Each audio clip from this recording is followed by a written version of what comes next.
வணக்கங்க. செம்பருத்தி பூ ஜூஸ் எப்படி செய்யலான்னு பார்க்கலாம் வாங்க. இந்த ஜூஸ் என் பொண்ணுக்கு ரொம்ப பிடிக்கும், அடிக்கடி கேட்பாங்க. இதை அப்பப்போ நான் செய்வேங்க. உங்களுக்கு இன்றைக்கி எப்படி செய்யலான்னு பார்க்கலாம் வாங்க. இதுக்கு தேவையான பொருள் 4 எலுமிச்சைப்பழம், கற்பூரவள்ளி இலை, செம்பருத்தி பூ, 1.5 லிட்டர் தண்ணி ஊற்றிருக்கேன். அதுக்கு 1 லிட்டருக்கு 1/4 கிலோ சர்க்கரை அளவுக்கு சேர்த்துக்கணும். சேர்த்து தண்ணி வச்ச பிறகு சர்க்கரையும் அப்படியே சேர்த்து கலக்கி விட்டு ஒரு கொதி கொதிச்சாவே போதுங்க. அதிகம் கொதிக்கணும்னு அவசியம் இல்லை. நல்லா கொதித்த பிறகு கற்பூரவள்ளி இலை, செம்பருத்தி பூ சேர்த்து அடுப்பு ஆஃப் பண்ணிவிட்டு தட்டு மூடிடலாங்க. 10 நிமிஷம் கழித்து திறந்தா அதில் பூவோட சாரும் கற்பூரவள்ளி சாரும் இறங்கி இருக்கும்.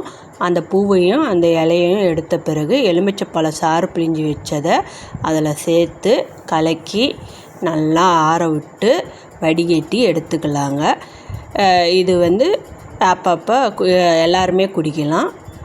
தேவையில்லாத ஜூஸை கடையில் வாங்கி குடிக்கிறதுக்கு, குழந்தைங்களுக்கு கொடுக்கறதுக்கு இந்த மாதிரி செஞ்சு குழந்தைங்களுக்கு கொடுத்தா உடம்புக்கும் ரொம்ப நல்லதுங்க. பிபி இருக்கிறவங்களும் இந்த மாதிரி குடிக்கலாம்.